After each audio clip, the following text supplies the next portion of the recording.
everybody. It's lovely to see you all. Quite a few of you will recognise me from the lifestyle part of the program. So I thought tonight I would talk about some of the practical things around the lifestyle changes again as a bit of a reminder and add a couple of little points that I think are important, but I promise I won't take too long, it's getting late. But as you all know by now, living a healthy lifestyle underlies all the treatments for PCOS. But one of the most common things that happens to me every day in my practice is that women come in to see me and they'll start off by saying, I'm here, but you're not going to be able to help me. I know what to do, but I just ain't got any willpower and I don't do it. Or I'm here, but you're not going to be able to help me because I'm already doing it and it's not working. So a lot of my task is often to show that there are other things that we can do and other things that we can offer other than thinking it's all about knowledge and willpower. Particularly around eating, even around physical activity, a lot of what we do is actually not meant to be under head control all day long. A lot of what we do is like your heart beating and your lungs breathing. They're meant to be fairly subconscious processes where we're responding to the environment that we live in. So sometimes we need to know how to use the knowledge and use skills to help us in that environment. This brochure came out 10 or 15 years ago from the National Heart Foundation trying to get across the message that women are all different sizes and shapes and that fad diets don't actually work. I actually think it would be harder to get this brochure published now. I think there's such a big divide in the community between the size and shape that we're all meant to be that it's getting more difficult to say what's normal. I think it's really important to acknowledge that about 40% of women with PCOS actually don't have the obvious weight issues, and they often feel marginalised when a lot of the information we provide is aimed at larger women. It's not that larger women don't need it as well, but remember that women are all very different. Also, that what you're looking for ultimately is that you're fit and healthy in your own bones and living in your own body. Remember that the population measures we use around body mass index and the guides we use are exactly that, population measures.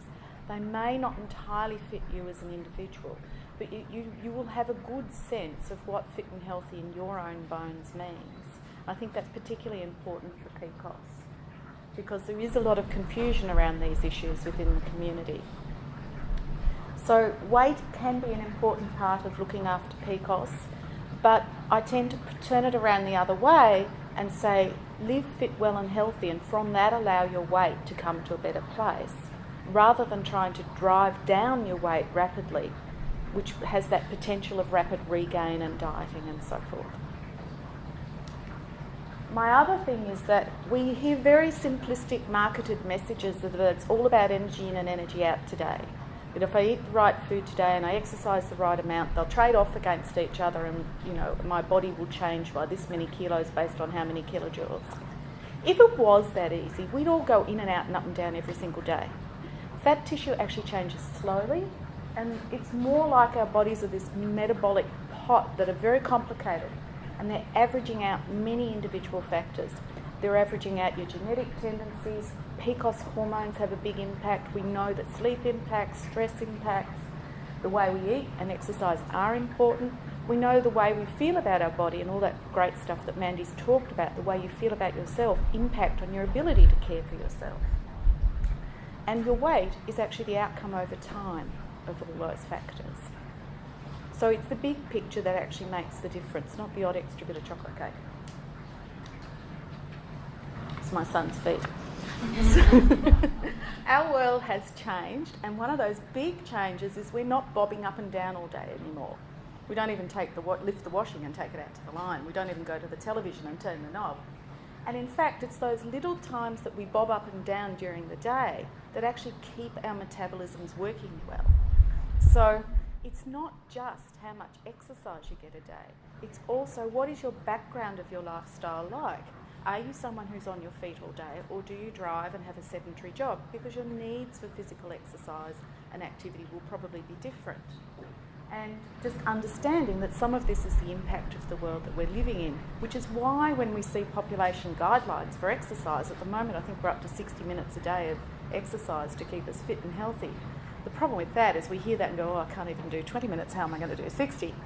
So it's about looking at what you do and what you can do and putting in all those little things that keep your body working really well over the day, then looking at what you need to add to build exercise. The next thing is it's all very well knowing what to do, and I will talk a little bit more about, I'll remind you about what to do, but remember where it's not our knowledge that has changed a lot. Really, our research helps, but the bottom line of what keeps our bodies healthy hasn't really changed very much. But the world we're living in is changing rapidly and has been changing rapidly. The world our parents grew up in, or the world I grew up in, is really different to the world our children are growing up in. So the skills we need to manage that world are really different. How are we going to live busy lives, eat on the run, grab food in cafes, and be able to remain healthy and look after ourselves? When the most normal thing to do is just to respond to your environment and eat what's there when you're hungry and taste good. So we need skills to manage the world, but you can develop skills where you take control of that world and that world is not running you and dictating to you as much what you have to do. Now I just wanted to remind you what dieting is and why it has a 95% failure rate as opposed to living healthily and sustainably. What tends to happen when you're dieting is that you start making plans and rules, and they're very black and white, good and bad, moral. The problem with rules is there's no shades of grey. As soon as you break a rule, you've broken a rule. Full-on guilt. It might be only, one mouthful of chocolate, but you've broken the rule, you're not allowed to eat it, or you're a bad person. So they're connected to meaning about who we are as people. They're also run from your head. They're totally disconnected from anything your body's telling you about pleasure and taste and hunger and fullness. They're just a set of rules you're meant to be following. And they tend to have a lot of guilt and things. It's a bit like building a damn wall. You can do it for a little while, but it's not a normal way to live with food, and you become feel deprived. And your body registers it as a little bit of starvation, and so the caveman part of our brain starts to fight back, and it wants more food. But when you break the rules, you can flip over into, I've missed out on this, into uncontrolled feelings-driven eating, or just overdoing it. But again, that is also can have a lot of guilt associated with it. It's not connected again to taste, hunger, fullness, those kinds of things. And it can lead to things like making up for what you've done. I'll do an extra walk, I'll eat less tomorrow. In extreme cases, it triggers eating disorder things. So the problem with that is it doesn't actually work. There's more and more research that a pattern of dieting and regain leads to weight gain over time. It doesn't help people to maintain a healthy weight. Some people, have times in their lives where they're not doing very much exercise. They've just had children or something. They're eating quickly. They gain a few kilos. They go on the latest diet and it works. But they're not usually the people who are struggling a lot with long-term weight issues. What we're looking for instead is a different way of doing it, something where it isn't about rules and it's not about good and bad, and there's lots of shades of grey. So that when someone says to me, can I eat cheese? I say, well, I don't know, how much of it do you want to eat? Do you like it? Do you want to have it every day, every now and then? Do you want to have a lump at once? Do you have a cholesterol problem? If you really like it and there's no issues, fine, have it. So there's no black and whites.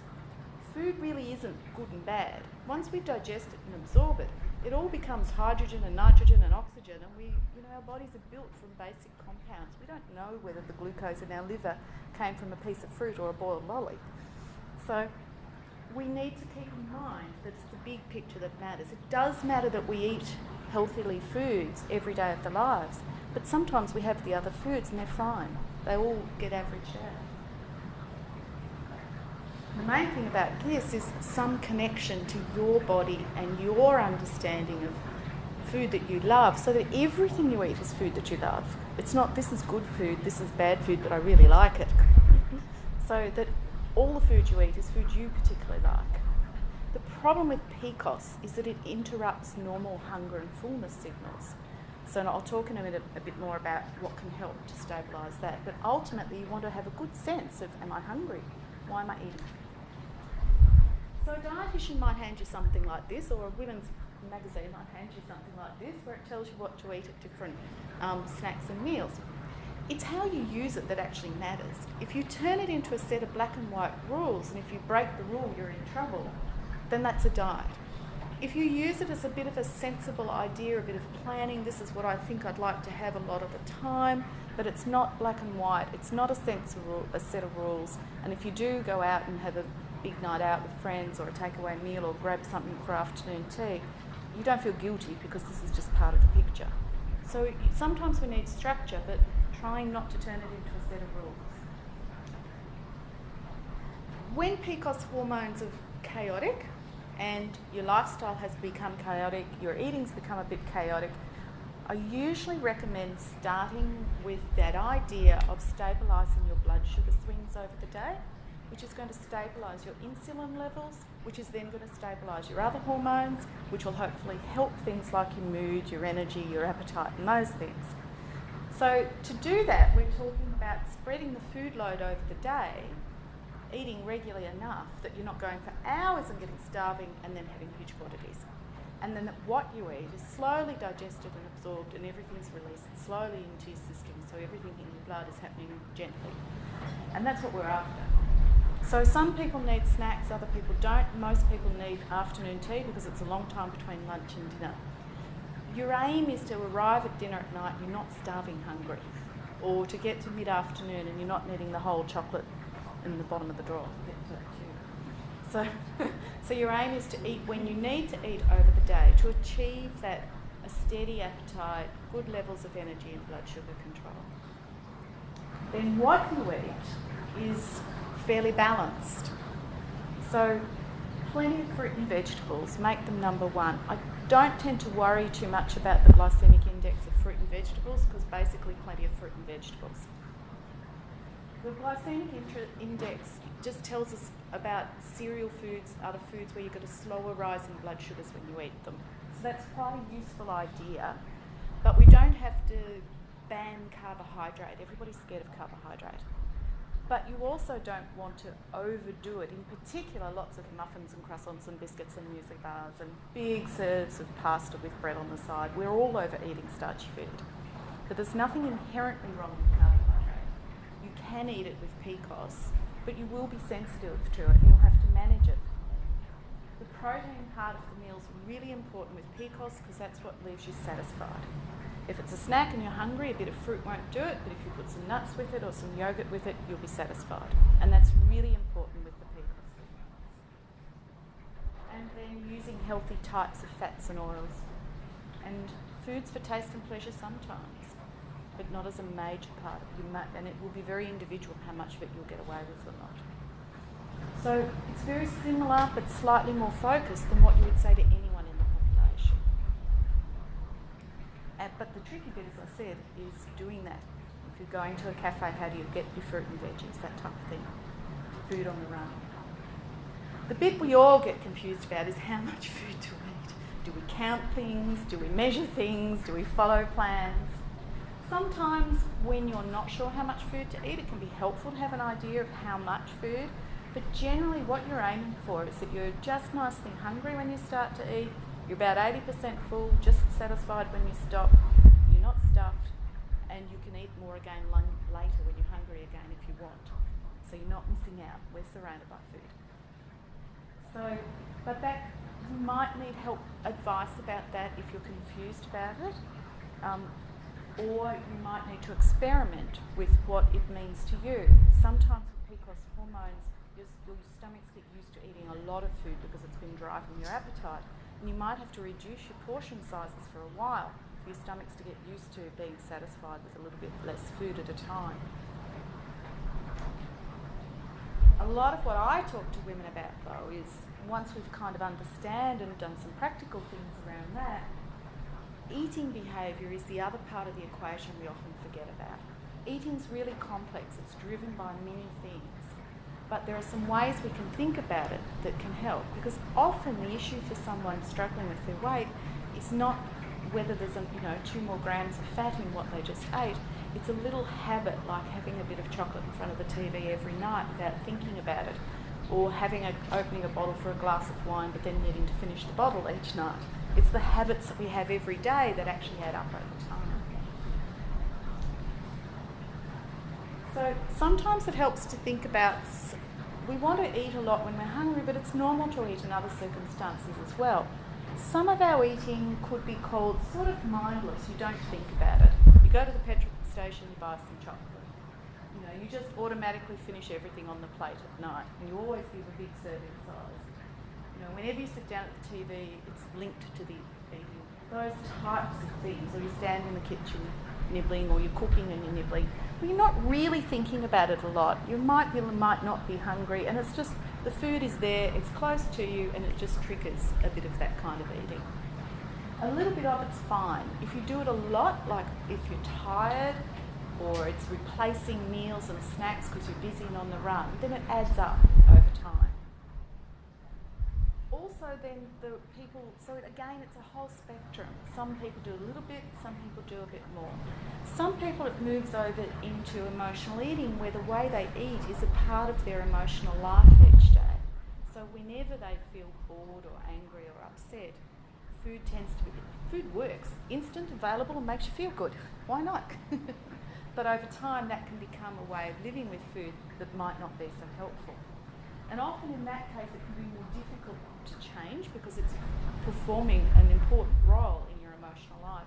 And that's sometimes where you might need to discuss with a psychologist or try some different strategies if you can see that that is an issue that you're working with. So it can be better to think about that type of thing than going on another diet again. So once you've spread your food, you're eating reasonably, your hormones have settled down, your appetite will be easier to manage. And that's one of the things I ask people to look for. You know you're on the right track if suddenly you're not as hungry, not as driven by food. If you go on metformin, often women, the first thing they report is, oh, I'm not driven to eat as much. So learning to appreciate what feels right now. Pay attention to smell, taste, hunger, fullness, appreciation. This time of year it's great. The root vegetables are in, the soups are out, the mandarins are in. Living seasonally fresh, those types of things that make food interesting. The other thing is look at the food that's around you. Now, I did a quick audit a couple of weeks ago of all the bottom drawers of the desk at Jean Hales, because whenever I'm talking to women I can say what's in the bottom drawer of your desk at work. And as per usual, there's a complete range of foods. There's no rights and wrongs about this. But if your bottom drawer is full of sweet snacks for mid-afternoon tea, that's what you're going to eat. But you don't have to deprive yourself and have all dry biscuits and crackers. But think about the balance of what's in there and what's around you, and what's in your environment and how that affects what you eat over the day. I just wanted to reinforce, Mandy's done all this brilliantly, but from talking to women in the groups, I think it's be aware of times that push your buttons around things like body image. So be aware of what goes through your mind, like Mandy was saying, the self-talk in front of mirrors. When you're looking at photos that are only two-dimensional images, they're not three-dimensional, they're not how other people see you, but what you say to yourself when you look at them matters. The simple everyday things, what do you say to yourself when you open up the cupboard door in the morning and look at your clothing? Those things matter. What do you think when someone puts a photo, what do you think when you put a photo on Facebook? That's become another really important thing these days. Where do you go clothes shopping? Who with? Those kinds of things will either push your buttons and you can feel vulnerable and set you off on the latest diet or something, or you can protect yourself, think about how you're talking to yourself, and think about, a lot of this is about the world we're living in. It's nothing that you've done wrong, it's not your fault, it's not about guilt, it's just, this is the world we're living in. We were arguing on which generation is a better picture, so we put up both. I think sometimes we need a bit of cultural self-defence. So it's about, if you stop yourself from going for a walk because you feel embarrassed about having white runners on your feet and being seen, or your boobs bouncing up and down when you go exercising and things, you may not even be aware that that's actually what's stopping you doing what you want to do. So sometimes you need to protect yourself as much as you can, but also be a bit brave and put on a face and do it anyway. Or don't allow the little things to stop you. Don't allow yourself, if you want to look nice in your body, don't wait until your body's changed before you allow yourself to wear clothes that you feel good in and that make you feel good. That type of little thing that's about a little bit of self-defence that we might need to survive in the world we've created. Invent things to say. If family has a tendency to comment about your weight, invent ways, oh, is that a fire engine I heard? Little techniques that can actually help you to manage tricky situations. There's a movement that is looking at the evidence around it's not all about kilos, it's about health, the health at every size movement, but I quite like their manifesto for women. So, honour the body you love in. You don't body you live in. You don't actually have to love it, but you do have to honour it, accept it and live in it well. Take good care of it, develop and nurture connections with others, eat well, find pleasurable, fun ways of moving that you enjoy and change them with the season. If you don't want to go walking at 6 a.m. in the middle of winter, do something different for a few months. Change things and live fully. I think that's quite a nice health manifesto myself, so I might finish there.